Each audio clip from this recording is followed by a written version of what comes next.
So yeah, thanks for the introduction, Jacobo. So today I want to talk about 5 things about FastAPI. I learned sometimes projectors break, so if you want to have the slides, even if the projector breaks, there's a QR code. It's a chance to take a photo now.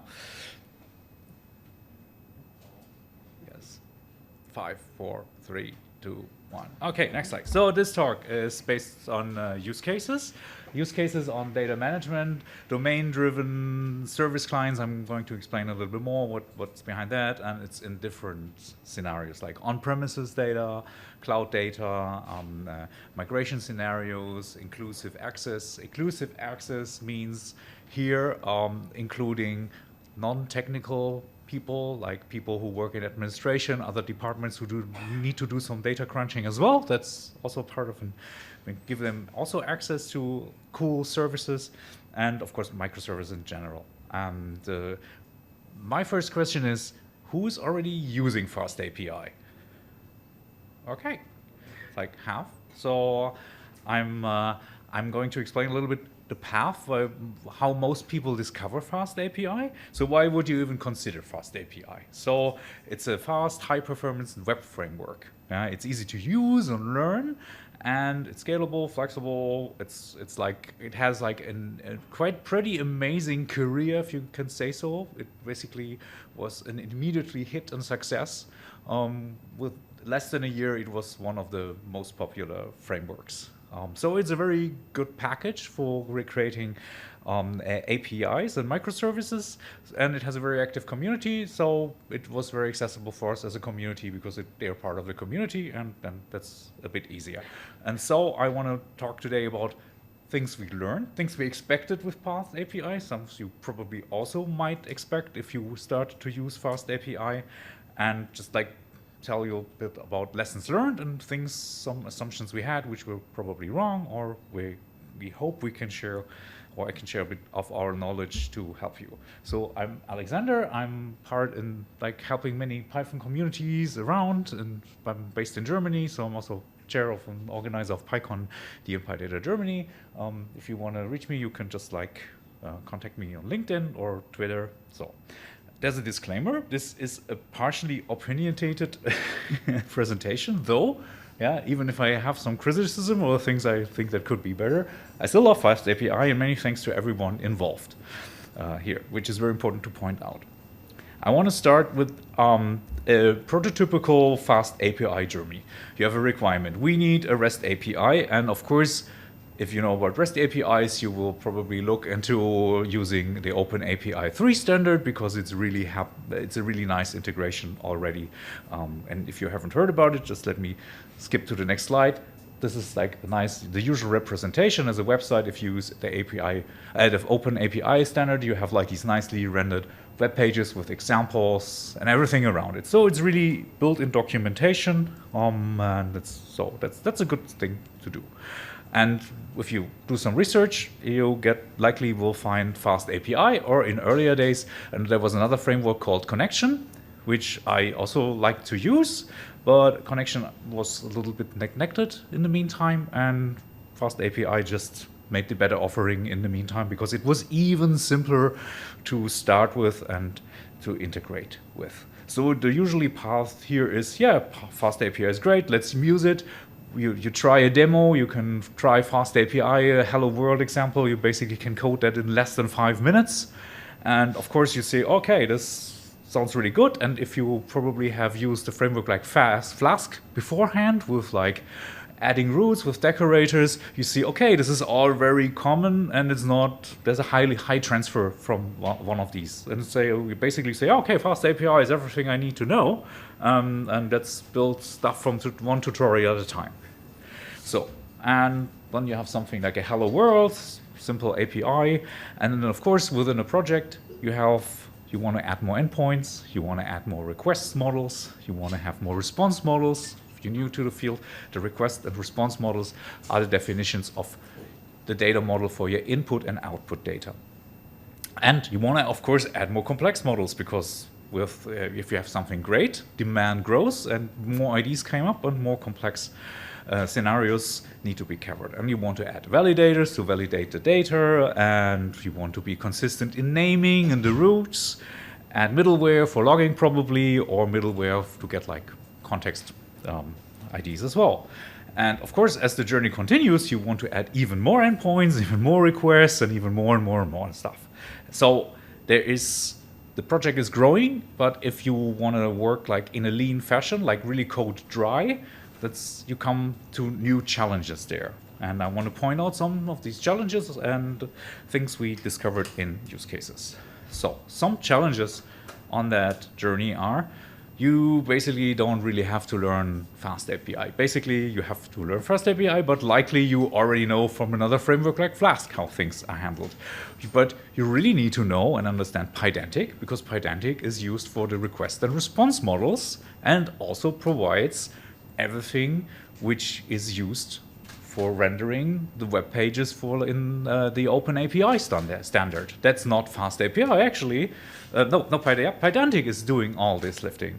Also, there's Starlet as a web framework, which also, for example, does the middleware and everything. So there's like a lot of stuff handled being via Starlet, and there's also UVcorn for running async with key service. But UVcorn is you probably only need to in production. So today I want to focus on Starlet and Starlet. And if you look at the code, if you just like do something, you get a request and you follow in the debugger, you will see the design is everything is solved by another layer of abstraction.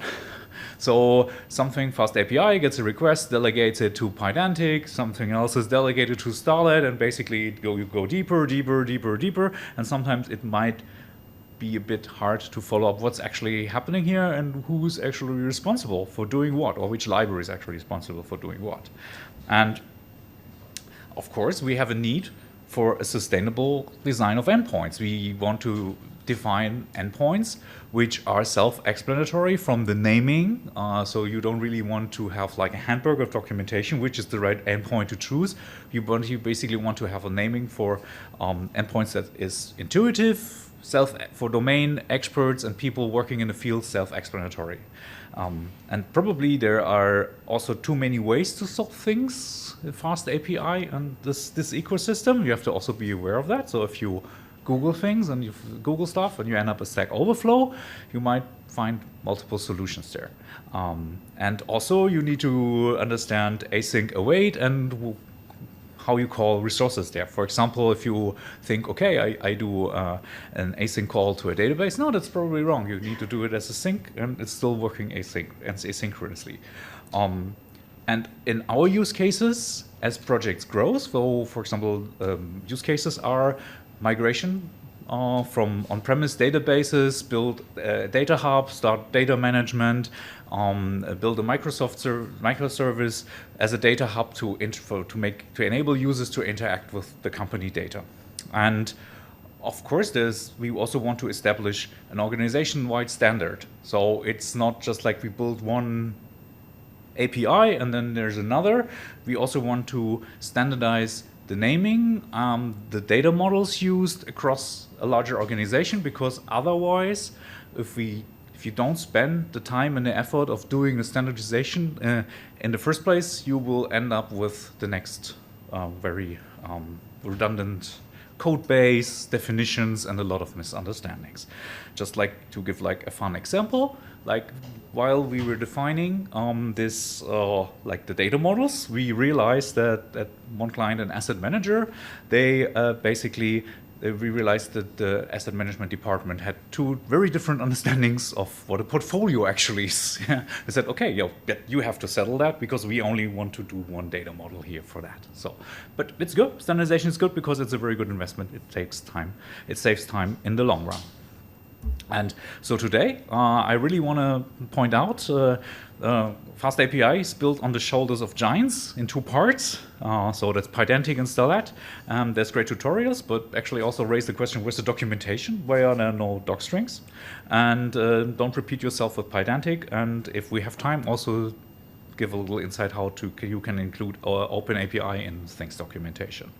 So let's start with Pedantic. That's the one giant. So Pedantic, here you have a simple code example. Pedantic, you see an app-get, that's the root we define, and then we have a simple base model, just like with have like an asset, an ID, and that's a very simple model. We see here like a simple definition, and you have a request model, response model, and the OpenAPI doc. And I think there are some misunderstandings with Pedantic with many people, because Pedantic is a parser. It's not. It's not there to enforce a data model. Of course, you can do with validators, but you have to be also aware that everything you put into Pedantic, if Pedantic can parse it to what you define it should be, it will do that. So if you parse a list of strings, but you expect a list of integers, Pedantic will handle that. And it's a good case, because like Pedantic is for parsing data for web APIs in this case, and I think it does a really very good job there, but it's not enforcing your input data is already something. So it transforms data, and I think it's very important to always be aware of that. Of course, you can also use Pedantic for validation, but there's, for example, one thing that cost a few hours just to realize that Pedantic misunderstood.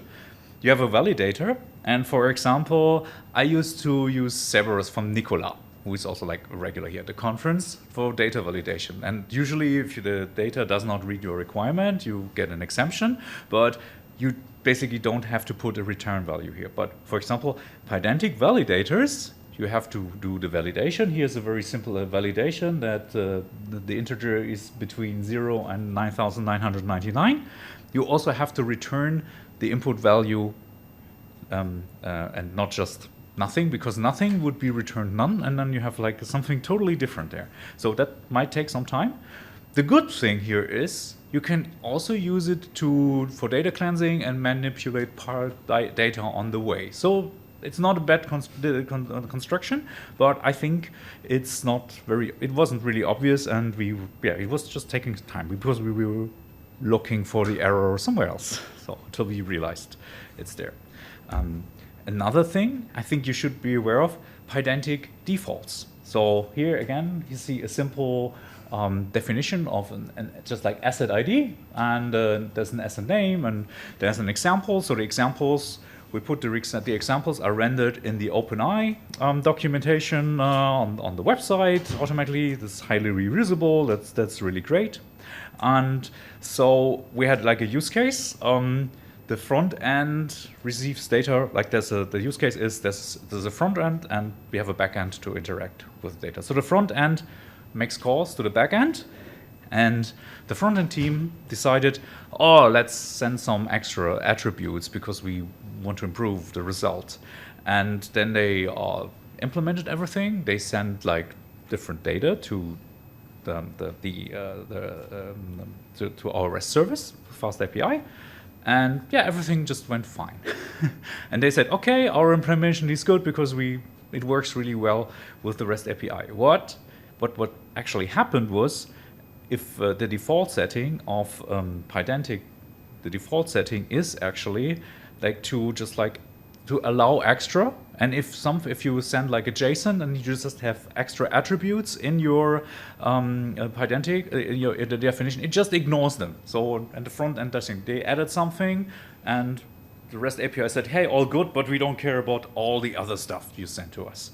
So I think it's also important to decide. It depends on the use case. I think there are also good use cases to say, hey, this is like a really good setting, because sometimes it's something you could compare like working with quarks, star quarks, and just pass them on through different methods. But for us, since you always have to think about, okay, people work asynchronously, the front-end designer is working in React and not Pythonista probably, so I think the best way for us was to set a default setting in our base class to extra forbid and inherit from that, because then if you say extra forbid, if it's the endpoint does not receive exactly what you defined and allows, it basically always rises an error. And this is good because then the front-end designer can contact the backend team and say, hey guys, what's going on? We discussed this and we can fix it. Because here we had a scenario where it was just like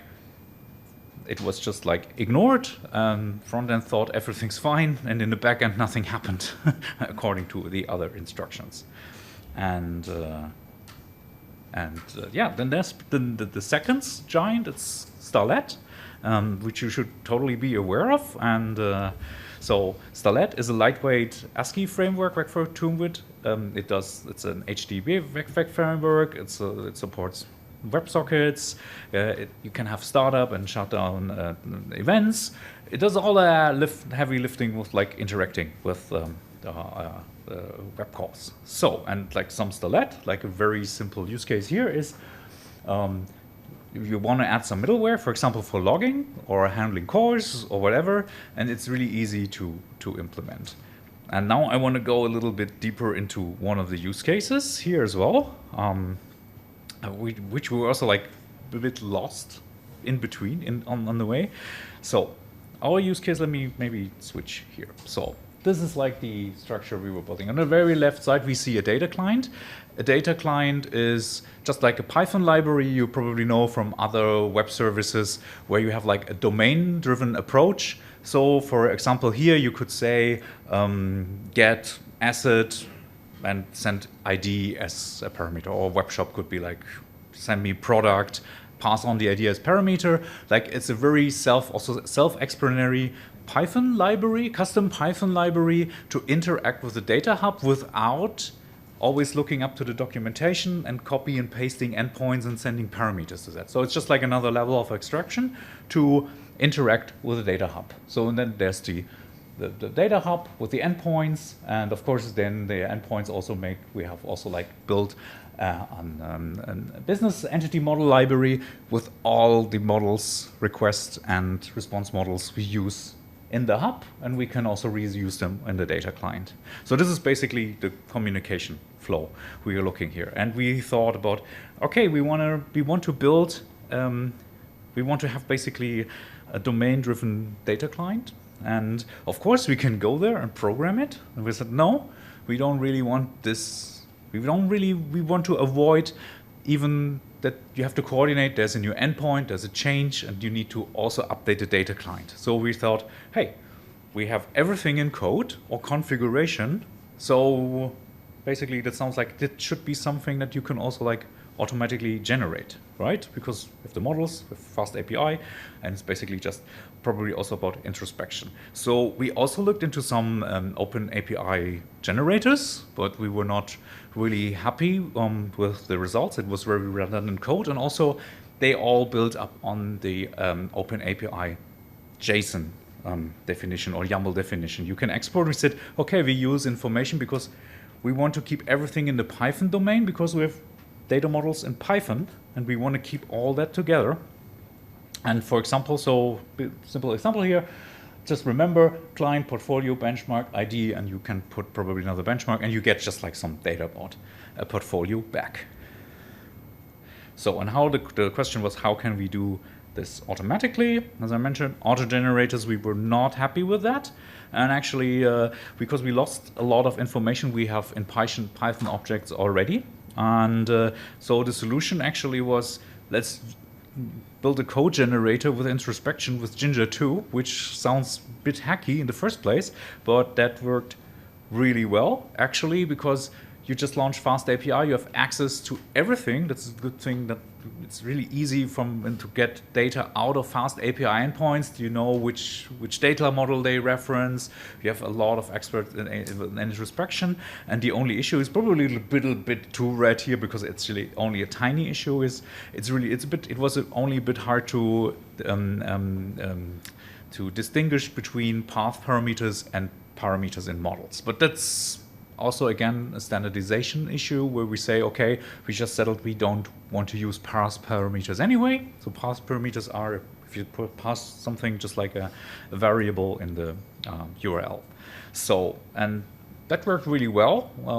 This was pretty easy, and now there was like a domain-different data client. So this was like really nice. What was a little bit hard was to understand how can you even simplify an interface like this. So And so there was a spike story, and we thought about, oh, we could also use middleware to probably manipulate and pre-mangle some of the data we have. So, and to also move body parameters probably from queries to the request body. We were just like investigating if this is like a good approach at all. It was just like a spike story, and it worked really well to moderate and alter requests via the middleware. But the handling became really complex, yeah, because it was really hard to understand what was actually going on under the hood. And that brings me to the next questions. There's great tutorials on FastAPI and Starlet, but where are the doc strings? So this is one thing which was really very hard for us, because you go another level, as I explained earlier. Everything is solved by another level of abstraction, and the further you dig down, you basically lose, where are we? Why is it handled here? And sometimes it was really we were not able to understand what was really happening, why. And so I was asking the question. So I did a little check. So where let the doc strings out. So one of the recent versions of FastAPI has 6,202 lines. It has 259 classes and functions, but only 11 doc strings. And I think for debugging and understanding a bit better what's going on under the hood, I think it would be really been very helpful to have doc strings to help you navigate the context. I don't know if that's just like by design or not. I don't know, but more doc strings would be really helpful. And if you feel the same, feel free to contribute them to the project as well. So I'm not just want to complain about it. So the last thing I want to talk about is don't repeat yourself with Pedantic, because I'm a big fan of dry. Don't repeat yourself, because as you saw, for example, here we have examples. We want to, for example, something like asset ID in this whole project on domain is something you will find very often. And if you write everything down endpoint by endpoint, there's a lot of repetition. And why always rewrite the same examples? Of course, we want to have them dry and only define them at one point. And so it's, you can, of course, there's multiple ways to design this. One approach is you just have an asset ID, you define it as own Pedantic model and work with inheritance. The fun part with inheritance here, it's if you put it from left to right, it will actually build the model in the opposite direction with the parameter names. But that is not really important. So I think it's good to narrow it down to the smallest portion. So we have like asset ID, date from, to, it's like all the basic building blocks which are used very often. And as I mentioned before, we built our own library to also provide these models and these tools. It's like a Lego set. That worked really well. And it was consistent and usable. But in the first place, we didn't really think about Pedantic inheritance. So I think that's something that works really nice. So you just decomposition in small units is something I can really recommend. And you have consistency across the project, and you avoid typos or lacking examples, because writing examples is usually boring. Yes. And yeah, so there's a Pedantic danger zone here as well. What was the danger zone actually? I think it's a validator. Oh yes. So if you put validator star somewhere in one of the assets, because I'm lazy, there's only one. The asset ID is the only thing in the model as well. Of course, you have to be aware of every validator you define will also be in inheritance will be in the children classes as well, and you probably will have some behavior you don't expect. So my advice is always use explicit validators. Star validator is probably not a good use case here. And yeah, and the use case defining models for an entire organization. I think Pedantic is like super useful to establish a common standard and publicize it and release it as internal package.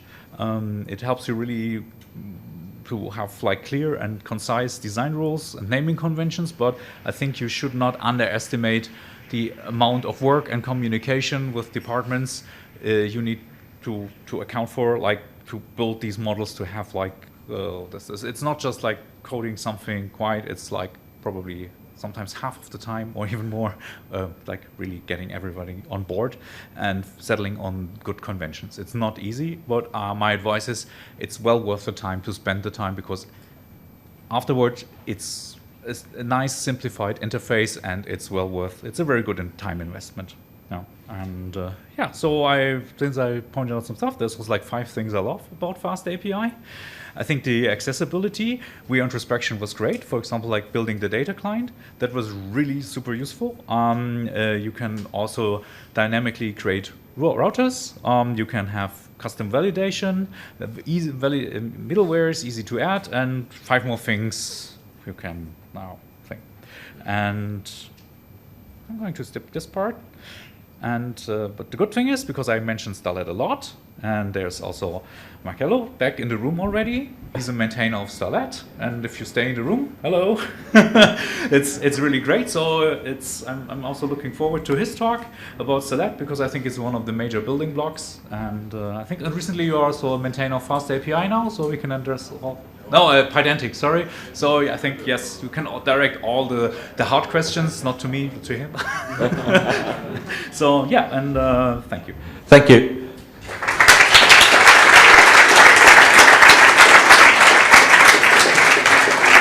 We have a couple of questions. The first thing is about the FastAPI, the OpenAPI problem. Sorry, you had, and there is someone in the floor that asked that. Have you thought about submitting these problems to the OpenAPI community to get them fixed at the standard level? Yes. Okay.